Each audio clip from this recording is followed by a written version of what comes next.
Siri with InsideJobHealing.com. I am so excited. Today is June 9th, and hopefully Venus, this is the day that Venus is meant to be visible. It's the planet of beauty and love and markets and money and all that good stuff. So fingers crossed that it is visible. I feel like a new woman. I went to bed before 10 o'clock last night per the yogic tradition, and I woke up this morning before 8 feeling very energized, which is very unusual because the whole time that it's been invisible since my birthday on May 30th, I felt just intense energy, felt really exhausted. I don't know if you can relate, so message me, DM me, share your thoughts about how you've been feeling over this last period where Venus has been invisible, okay? And how that's affected your love life. So I wanted to say that I don't talk about numerology a lot, but I'm obsessed with it because everything is vibration, everything's energy, and numbers are vibration. We actually choose when we're born. We choose where the stars are going to be in the planet. We choose our birth date. We choose our names. We whisper into our parents' ears, things like that. That is something that I believe in, that we set ourselves up with a blueprint before our soul enters the earth plane. So why is numerology important? Because it symbolizes a lot of things, right? So those of you are into enneagrams and human design and all that, it's important, for those of you that like those kind of tools and like to delve into astrology, I recommend numerology, which I haven't talked about yet. So numerology, how does it work? So for example, today is June 9th. It's one of my favorite days of the year. Why is that? Because June is 6, right? So it has the vibration of 6. And then 6 is the vibration of unconditional love and harmony. And then 9 is the number for completion. So we are coming to this completion cycle with Saturn and Pluto. Astrologers have been talking about this since last year. It's been going on since 2019, but it really kicked off January 12th of 2020. And as you know, things have been kind of cray ever since. And then just kind of really leading up to April, and ultimately they've been forecasting that we're not going to really truly be able to shut the door in the old 35-year cycle that we've been experiencing, the patterns, the dynamics in our relationships, our beliefs, our worldviews, things like that. We're not going to really shut the door completely until July, and you can see coronavirus really hit.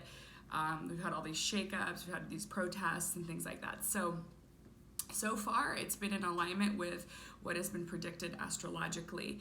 So the way that numerology works is, you have 6 and 9. So I'm just going to do that date just to keep it simple. So then you would do 6 plus 9, right? So 6 plus 9 is 15.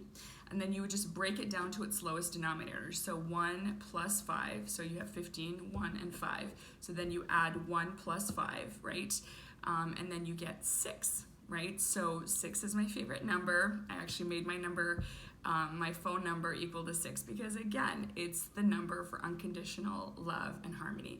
So I hope you're enjoying these beautiful energies. 6 was also super beautiful because it added up to the divine number 3. And if you're interested, you can actually see your life path number. So you can go online and figure that out. And again, it's based on your birth date and adding it up and coming with that.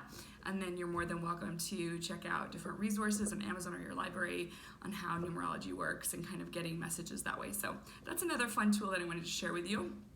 And if you're interested, we are still, gathering participants for my other evergreen content, which is the Lifestyle Reset, Lifestyle Thrive, to get your temple body right, to help you transform, to be a guide for you on this hero's journey of ascension, and to help you feel great and thrive energetically and kind of, help you deal with any mystery illnesses or any energy issues, and just help you manifest the life of your dreams, help you potentially career transition. Just did this great interview with Emily Benson that I'm quoting in the course. She is an employment coach, and she helps women transition. So a lot of my clients at some point in their healing journey, once they've healed and released a lot of the trauma, they want to look at maybe transitioning and pivoting their careers, and I know a lot of people are talking about that. So if that's you, hit me up, because definitely this course will help you transition in that and help you connect with other resources. And funny enough, when people are transitioning from careers, they realize that they have unhealed trauma, whether it's, discrimination or sexual harassment or feeling like treated less than or not getting paid what they're worth. When they're negotiating for a job or less than a man, things like that. So we're gonna actually be able to refer people to each other. So if that's you, or if you know anybody, I do have a referral program where I give you gifts and money. And in fact, if you referred someone to me who signs up for the online course, I will gift you $150. So anyway, so I'm all about the win-win-win. So like I said, today it's been forecasted and predicted that Venus is visible. So do me a favor and message me if you saw it last night or this morning in the sky where it's not been overshadowed by the sun anymore, because that's a really good indication that we're going to bounce back economically. Already the markets are going crazy. Partially I'm really happy and grateful because every morning I look at my stock portfolio and it's going up, up, up, which makes me super happy because I took a risk, in March and April when people were scared and selling, and it's been very advantageous, but also part of me would like to continue to buy stocks at discounted rates. So I have a feeling that, this upward spiral, at some point we are going to get hit by Corona again, unfortunately, based on the bird flu of 1918 and things like that, and predictions, because it's not completely gone in this country. So I feel like, anyway, we'll enjoy the ride while we can. But anyway, so Venus being visible will mean that we're going to have an economic turnaround very quickly, and not kind of get into this endless cycle of a recession like we did in 2008, whereas if Venus does not turn around quickly, if it doesn't show up now, June 9th, and if it stays invisible, like for example, Lada from astrolada.com was saying that in 2008 it was 40 days late. So we need to keep an eye out on that. So what are some themes for this week, right? So this is the week of, June 8th, right? And so this is the energy update for that. So I don't know about you, but when all this stuff was going on, like obviously with a lot of protesting and things like that, racism, all these things like police brutality, abuse of power, especially with the lunar eclipse we had last week in Sagittarius. I don't know about you, but I was exposing a lot of shadow aspects to our collective, a lot of people that are in positions of power abusing their power. And so that to me, was extremely uncomfortable. I've had discussions with spiritual people and they're like, well, I don't really want to look at the dark side. I just want to stay in my high vibing. And really what that's called, and this is not a judgment. This is just, if that's you, it's cool. It's like you have free will. This is a planet of polarity and free will, and a planet where the law of attraction resides. So some people are like, well, I don't want to attract bad things to me, so I don't want to focus on the negative. So if that's you, that's cool, but just know that's cool, that's totally your choice. But the term for that is spiritual bypassing, right? So spiritual bypassing means you're refusing to look at the shadow and the shit and all of the darkness, and you're saying, I'm above that, and I'm just going to vibrate at a high vibration. It's almost like the equivalent of being an ostrich and sticking your head in the sand. If you choose to do that, that's fine.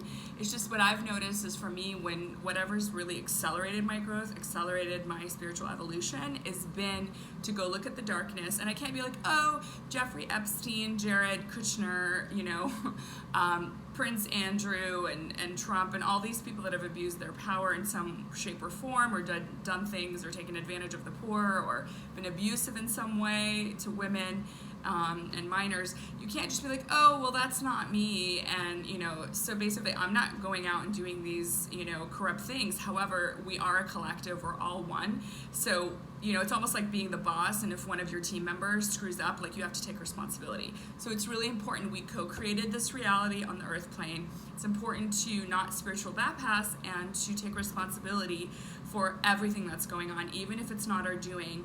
And I literally was like sick to my stomach watching the Jeffrey Epstein series on Netflix, watching Dirty Money on Netflix, looking at Jared Kushner, son of Trump as a slumlord millionaire, landlord, things like that. So it's really uncomfortable, and I could see why people don't want to do it. And so it's your right if you don't want to do it. But there are people like myself who are alchemists, who are shamans, who are transmuting the darkness and the shadows into the light, and that's what's needed for the collective to move forward. So there are other people that are being so brave, that are peacefully protesting. Again, do what feels right for you. You have free will. Like, nobody, I can't sit here and say, well, deal with your shit. deal with your trauma, deal with your shadows, because that's my line of work. Like, I have no right to impose that on you. I'm just letting you know that the only way is through. So ultimately, at some point, we have to deal with it. Your choice is whether you deal with it now or later, right? So if you are needing some guidance, hit me up, because I'm definitely the queen of shadows. I love to delve into that. My moon is Scorpio, which rules the 8th house of death and transition, and Pluto, which is like a crazy planet, brings out people's monster sides. Anyway, so I'm not afraid to look at the darkness and really deal with the secrets and things like that. And that's another thing. A lot of secrets are coming out, and that was like foretold, right?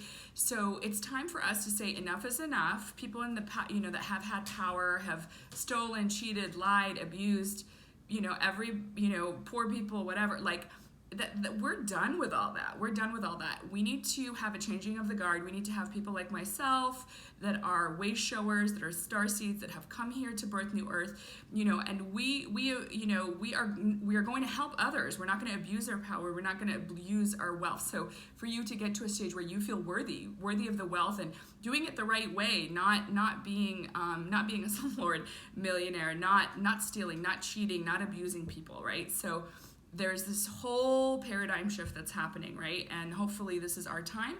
And so hopefully you have, gone out and done what feels right for you. For me personally, I've signed a bunch of petitions on change.org. I highly recommend that you do. I love that a lot of businesses and, people, solopreneurs are recommending different sites to go to. So all lives matter, Black Lives Matter, especially just any petition that really speaks to your heart. That was super empowering. Being in your power, speaking your truth, whether it's peaceful demonstration, exercising your right to vote if you're an American citizen. I know I'm going to be in November. And so it's really about the act of being fully in your power and not giving your power away. We've given our power away for so long, and people have pulled the wool over our eyes with all these secrets that we're not even aware of. So now it's time to open your eyes and see what's really going on. Embodying your unique gifts. Like, a lot of us say, oh, well, she's pretty, or this person's skinny, or they have more followers, or they have more money. And so it's like we have this kind of less than complex in our collective. So it's time to heal that. You're not less than. One person, look at George Floyd, may he rest in peace, one person can make a huge impact, right? And so don't discount your voice, don't discount your action. You are making an impact, whatever you choose. And again, anything you choose is okay. So we may all respond differently, right, to the situation, and that's okay. So do what's right for you, but definitely this is your opportunity to speak your truth. For me, once I realized that, I was like, okay, if I have to go to court and fight my dog attack situation, I will. And once I resisted that and saying, like, I want to take the path of least resistance, once I realized that I was willing to stand up for my rights and speak my truth and get what I deserve, then the money came through. So I was finally paid my vet bill for my dog's pit bull attack. So yay. But I had to go through that whole exercise of saying, if I have to go to court, I will. So don't be afraid to exercise your power, right, in an empowering way and not an abusive way.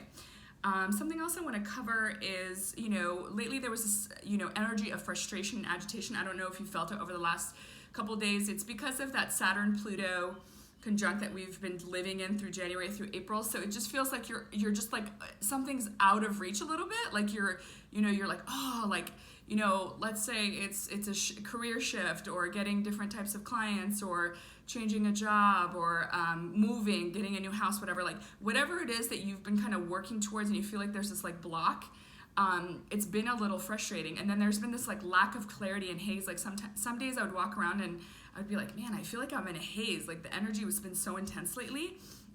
So right now that's kind of shifting. So just curious if you can also hit me up and let me know how you're feeling. But I know that for me, the haze is shifting. I feel a lot of clarity today in moving forward. But I've also surrendered to the unknown. And that's another thing. A lot of us want to be in control. We want to like know what's new. Well, with the Saturn-Pluto conjunction, I should say, it's going to really determine the next 35-year cycle, right? So in order, again, Kali energy coming here to destruct, destroy in order to create. So we need to be okay. We need to let go of control, and we just surrender, and we need to start dreaming up what's new and be patient enough to wait for its arrival. So really, we're ending a cycle and there's a new cycle. So because there's a new cycle, there's a paradigm shift, there's different belief systems coming through because of Saturn, and especially with the lunar eclipse last week. So it's time for us to be okay with not knowing the road ahead, and knowing that hopefully it's going to be better, and the things that we've always dreamed of are coming to us, and these obstacles are going to be removed as we process things in the collective. Love you lots. Rena with InsideJobHealing.com.